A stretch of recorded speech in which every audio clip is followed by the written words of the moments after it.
Kaip šitą pravaryt?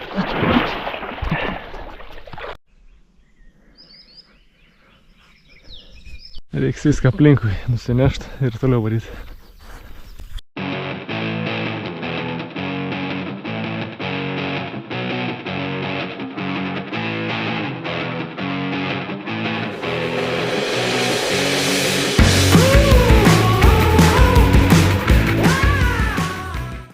Ir nuo tos vietos reiks mums skirtis su Nevėžiu. Nevėžius ten, kažkokia nežinoma upė ten. Tai man tenai.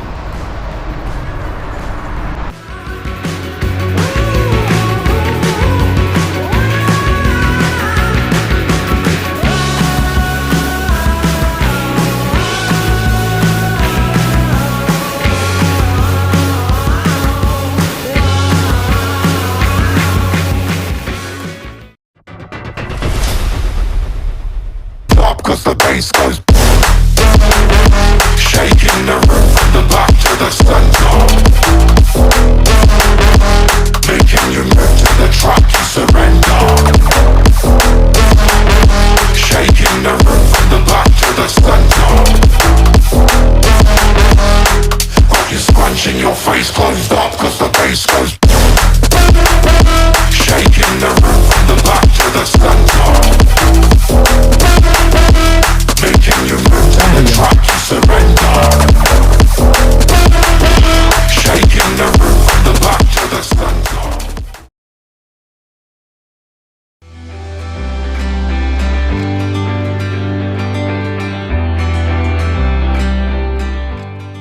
Kita upė, bet perspektyvos ne ką geresnis.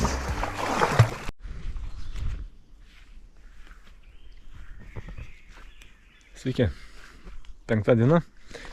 Nuplaukta 26 km. Galvoju, bus žymiai mažiau. Tai turėjau tokią super upę, kur 8 ar 10 km ilgį įveikiau per 6 valandas. Tai atsiskyrus nuo Nevėžiui, įplaukiau į kitą upę. Iš pradžio atrodo perspektyvai, tai visai nieko. Gerai plaukęs. Ir paskui pasipylė.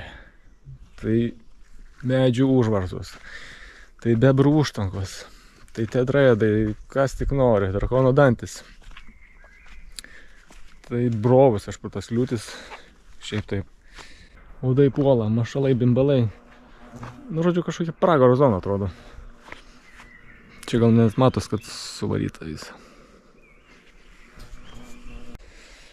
Tai paskutinė kliūtis buvo toj upiai užtvanka. Tai vienas žvejys atėjo, padėjo. Pasišnekėjom kaip kas. Aš jam papasakoju, iš kur plaukiu. Tai jis nustebęs, wow, čia nesu dar to matęs.